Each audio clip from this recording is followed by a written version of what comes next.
So it looks like FPL is back, and yeah, better get things sorted out.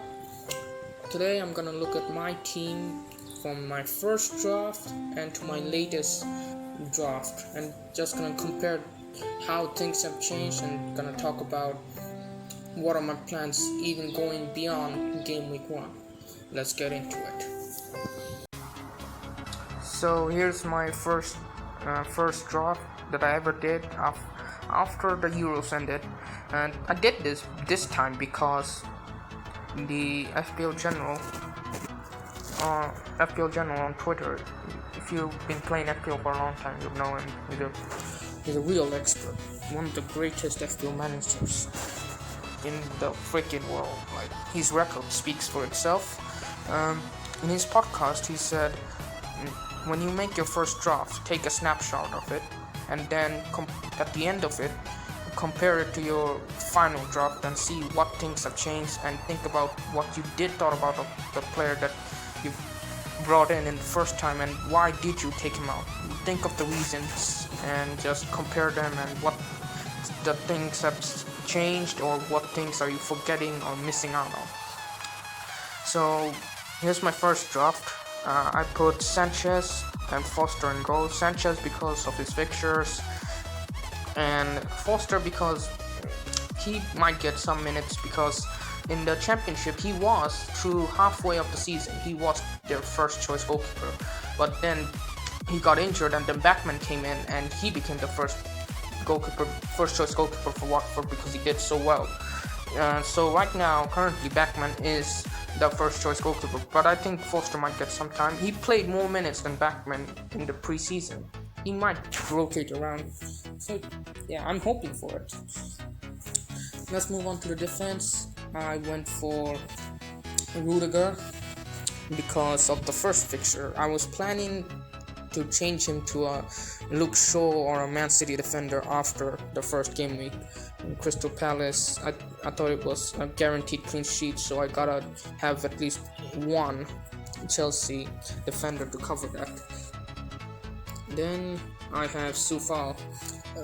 Great attacking stats. Last season he got a plethora of assists, and he puts in a lot of crosses that the West Ham players can get a header into it, because they're really tall and they are strong, so they can muscle out the defenders to win the ball.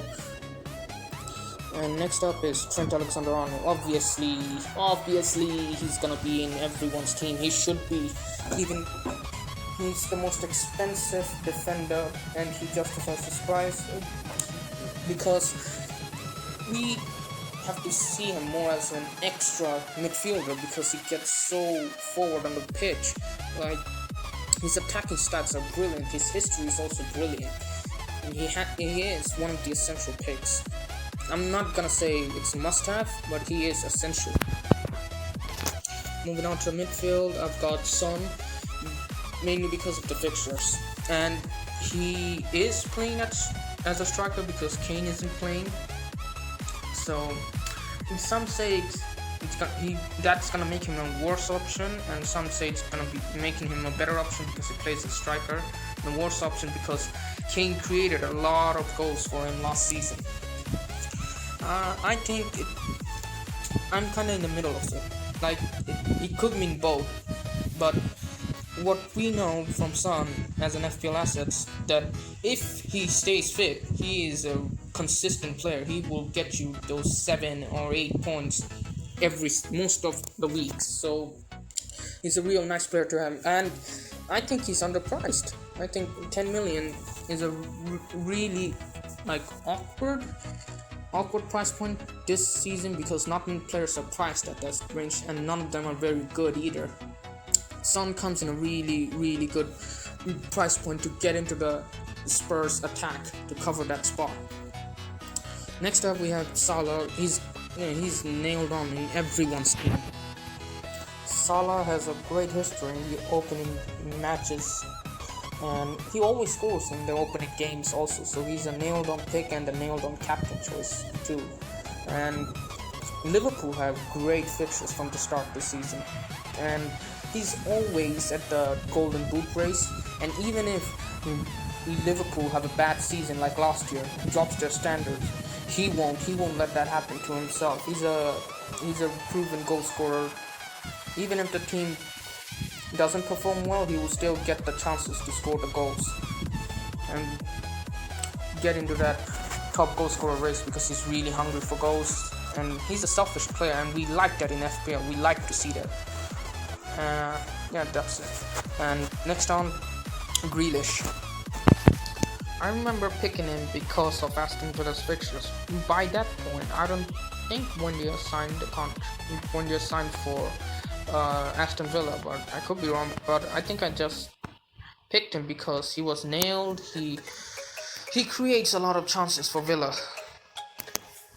Like, he's their poster boy. He's their main man. Everything goes through him. So I remember picking him for only those reasons. I didn't look at Wendy at that time, and also because of the history. I owned him in the last 2 seasons and he did really well. Next up is Rafinha.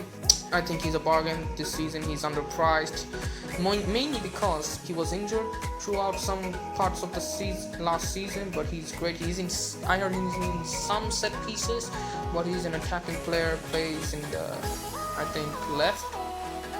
And yeah, he did well last season. He did well. Like, he just underperformed because of his injury. So at 6.5, he's a great co-op. On the front, we have Ivan Toney, and it's because of his championship record. He scored 40 goals and 11 assists. And for 6.5, I think it's a bit of a low risk, high reward kind of situation with him, because you aren't spending that much on a forward, and he has the capability to score goals every single weekend if the fixtures are good. And he's their target man, and he's on penalties. He's a real confident striker, and he's also strong too, so he will just push the defenders off and get the space to score that goal. Next up is Calvert-Lewin. Because of Everton has good fixtures, and again, under Carlo Ancelotti, he was the target man, but I think I just picked him that time because of Carlo Ancelotti's tactics. I didn't knew Rafa Benitez, what will he do. Now I know that Rafa Benitez focuses more on the defensive areas. So right now, he's not that much of an attractive pick for me, but I understand why I picked him that time. I should have put more thought into it. Next up is Cavani, and he's there because I don't have Bruno Fernandes in this team, but he's also a proven goal scorer in the Premier League. He scored a lot of goals last season. When the problem is he will get rotated. He's a rotation risk, and he's not looking that good of a choice right now since he hasn't even turned into training yet. But that time he was a real good option because it was the start of the preseason. On the bench, we have Lamptey because he was the most attacking defender for Brighton. But right now, unfortunately, he got injured, so he won't make it till after the first international break. So that's a long time. And next to him is Luke Ayling, attacking Leeds fullback. Last year it was the choice between who would you go for, Dallas or Ayling. I went for Dallas, and I benefited from it. A lot of other people went for Ayling and just missed out on some very crucial points. Let's see if this is his year. And last but not least is Billy Gilmore, bench fodder 4.5, the cheapest 4.5. But I picked him that time because he was on all set pieces. Even though Lawrence's pictures are really awful, he's still on set pieces as a 4.5 million. He's gonna be on the bench, so it won't matter that much. Now let's move on to my latest draft, and I'm like 100% right now really happy with my latest draft. So let's see it. So here it is, my latest draft. Let's start off with the goalkeepers again. Sanchez and Foster, pretty explanatory. He made a lot of saves last season too. Here's the stats from last season. 10 clean sheets, and only 27 goals conceded. They were one of the best defense in the Premier League last season. And here's Ben Foster. In previous seasons, he was the first choice goalkeeper, but right now unfortunately he's not. But if there's rumors that Backman is linked with Ajax, they could sell him, so that will leave Foster as the number one choice, and we could get a 4 million starting goalkeeper. That's insane. So that's why I kept him. And there's also the fixtures, like as you can see here. They play in game week 4. They have Wolves, Norwich, and Newcastle. I will start Foster. If he doesn't get start, he will automatically get rotated with Sanchez. So I don't think I have anything to lose here. Next up is Trent. I already said he's an essential pick. Here's the history. Last season, it was a little bit of step down for Trent because he was injured and Liverpool weren't performing because of their many injuries and COVID cases. He had 2 goals and 8 assists, but prior to that, in 2019-20 season, he had 15 assists, 14 clean sheets, and 4 goals. Clean sheets last season also for Liverpool was less than usual because of their main defender, Virgil van Dijk, got injured in the early parts of the season playing against Everton. And he was out for the rest of the season, so they struggled in defense. And because of it, their formation had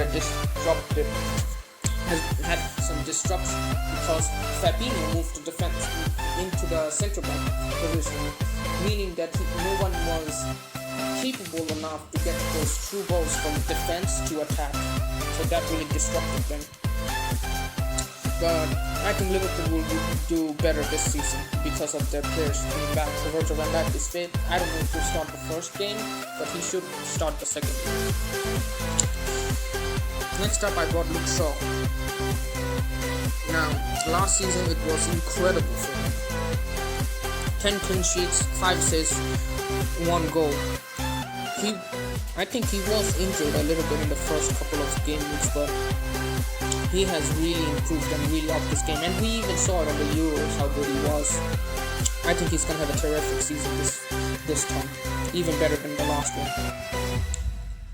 Next up, I have Luka Dink. Now, I spoke about how Rafa Benitez will focus more on the defense, so I picked Luka Dink instead of Calvert-Lewin.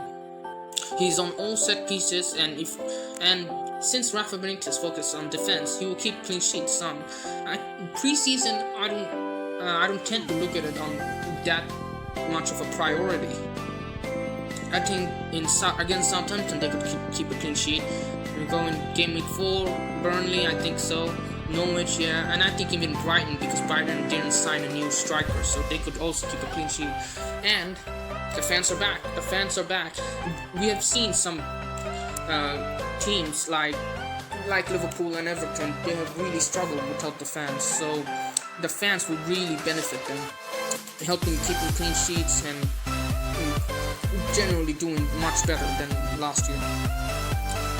Next is another Liverpool defender, but this one just came out a couple days ago because this one became famous. Tsimikas at 4 million. 4 million.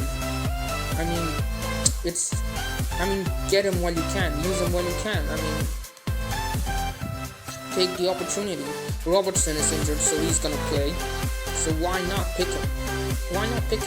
Just get the profits up.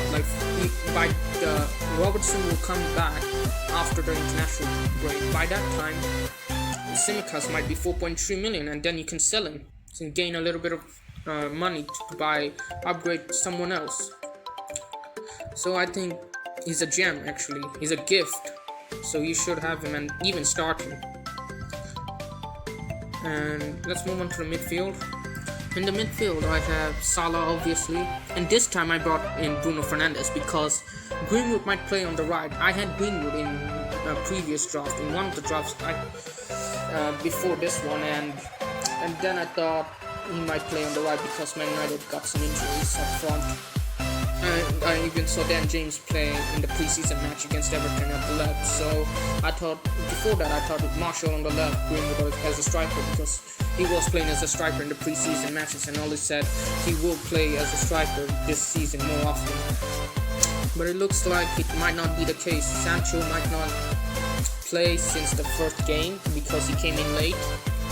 So I thought, let's just pick the safer option in Bruno Fernandes, and he's 50.7% owned. Like, it's a losing battle if I go against him. Like, if he gets one return, I'm gonna have a really bad start, and I'm gonna have to play catch up from the first couple of game weeks, and that's gonna be a real tedious one. So and he's like one of the top scorers in FPL last season. He was absolutely great. I remember I got him last season at 10.5. The really early parts when not many people wanted to bring him in. I got him in. He was the real shining light to my season last year, and last season was fucking bogus. Like, because of no fans, like, things didn't go as usual. It was a real different season for FPL and football in general. So yeah, Bruno Fernandes is a must-have right now because of his guaranteed start, his security of being in the attacking position as a center attacking midfielder, and he will play every single game. Ollie will run him down to the ground, playing him every single game throughout 90 minutes. That's what he did last year, and that's why Bruno Fernandes got so knackered that he declined in the last couple of game weeks. That was the real problem with him in the last couple of games only. But he still chipped in with some assists. And he also takes penalties. He's a penalty taker. He's an absolutely brilliant penalty taker. He rarely misses. It's very rare to see him miss. So yeah, Bruno Fernandes. Next midfielder on the left of Salah, it's Harvey Barnes. He's a differential pick. I think after watching him in the Community Shield against Manchester City, he was cutting inside, he was taking shots, he wasn't passing the ball to Vardy that much, so that really makes him an attractive option. We want that selfish player who takes shots, cuts inside, and looks to score as an eye for a goal. And last season he was injured for the second half of the season. At 7 million he could be a real cope-up. I think he will do much better this season if he stays fit. I think Rodgers really trusts him, and in important matches he will play. I think the forward Iheanacho, who last season was in the second half of last season, was great. I think he'll play from the bench, like he'll come in as a sub. I think Harvey Barnes is nailed in the starting 11. I think Rodgers really likes him, and he scores goals, and yeah, he adds that certain real element to that attack of Leicester, a real exciting element, and he's a real shot taker and a real good finisher too. He can also score in big games, like he did against Manchester United last season. I remember that game when he cut inside and he quickly shot into the goal and leveled it up 2-2, I think. Next is Danny Ings. He's a bonus point machine, and when he moved to Aston Villa out of nowhere, there were no rumors, no reports of him moving to Aston Villa. He certified himself in many people's team because of his history. Just look at his history. Not last season because he was injured. He's a real injury-prone player. That's the problem. He doesn't have a good hammy. In the 2019 season, against Southampton, he scored like 22 goals and 2 assists. And his bonus points was incredible. Every time he scored, he got all 3 bonus points, and he scored on a real consistent basis. He scored like 5 goals in 5 matches sometimes.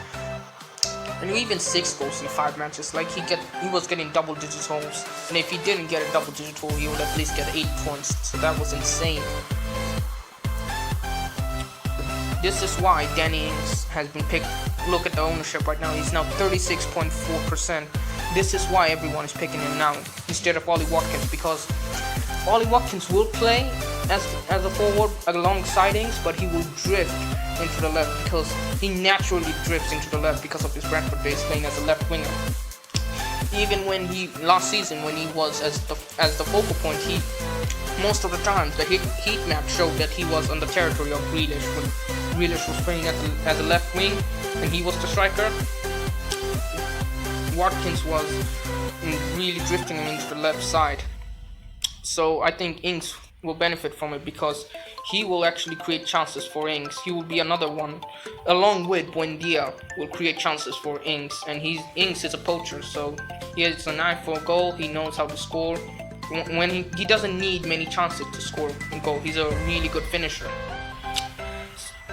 So yeah, that's why I went for him. Next up, I got Antonio because he's the best asset from the West Ham team, because he's their only striker right now. They haven't bought a new striker yet. I don't know why. He's their only striker right now.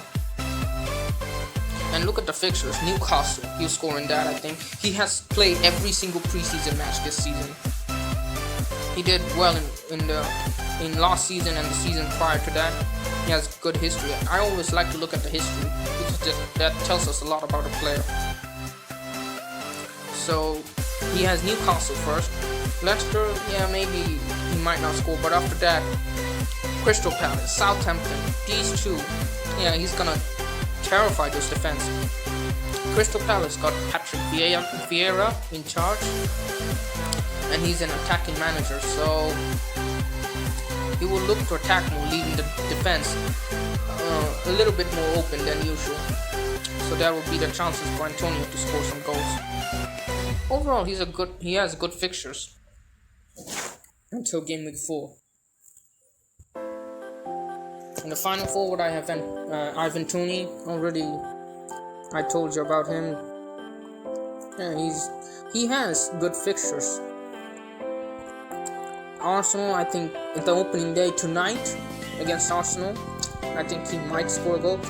I owned him because I want to have someone in the opening game, but also he was cheap and he did so well in the championship.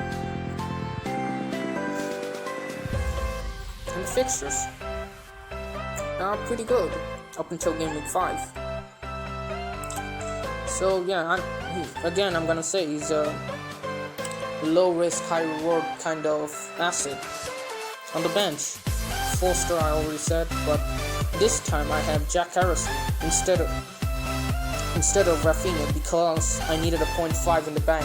I needed to say 0.5 in the bank because in game week 2, Manchester City faced Norwich, so I was planning on switching out Barnes, using the 0.5 to buy Gundogan to attack that Norwich fixture for City, and then back to Barnes again, so that I have him against Norwich, Leicester versus Norwich.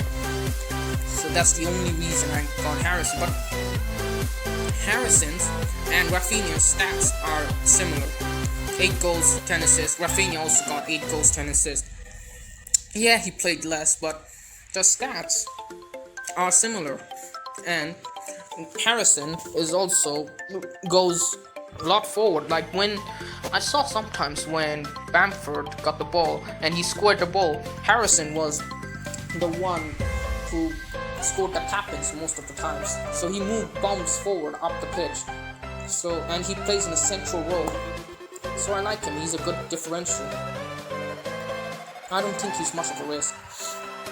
And as the 4.5 million bench fodder in the midfield area, I have Josh Brownhill now because he's more attacking than Gilmore. Previously I had Gilmore. Gilmore's on all set pieces, but Brownhill did pretty well in the preseason. He scored a goal. He rotates around right wing, center midfielder, and left wing, I think. So he's a good attacking player at this price range. He's better than Gilmore. I think Brownhill is the best player at 4.5 million. And last but not least, Luke Daly, I still kept him because he rotates well around Dean. Dean plays in game week 3 Brighton. I think I'm not playing. Okay, I think I saw him get rotated. He can rotate well with Shaw and Dean, and I think the reason why I picked the 4.5 million Luke Ayling because he's also attacking, but I still kept him because he rotates well around Dean. Like against Brighton, I'm not too convinced that Dean will keep a clean sheet. I'm more convinced about Leeds keeping a clean sheet against Burnley, even though Leeds don't have a good record defensively, even though Meslier and the defenders tightened up in the back in the last few game weeks of the season. So yeah, that's pretty much it. I think I'm really set with this team. I don't think I will make any further changes unless there's some injuries, but I hope there's not. Yeah, that wraps up the video. Thanks for watching, and one thing I would like to say is have fun. Like, don't take it way too seriously. I sometimes take it way too seriously when I have a bad game week, but what I do is just when I have a bad game week, I just focus on other things, and then with a clear mind, I come back one day before the deadline to check on my team to get it ready for the next game week. And if you're not having fun, then there's not much point in playing the game. And try to have fun. That's all the experts always say, because it's a game after all, and it's meant to be fun. It should be fun. So yeah, thanks for watching, and I'll see you later. Good riddance.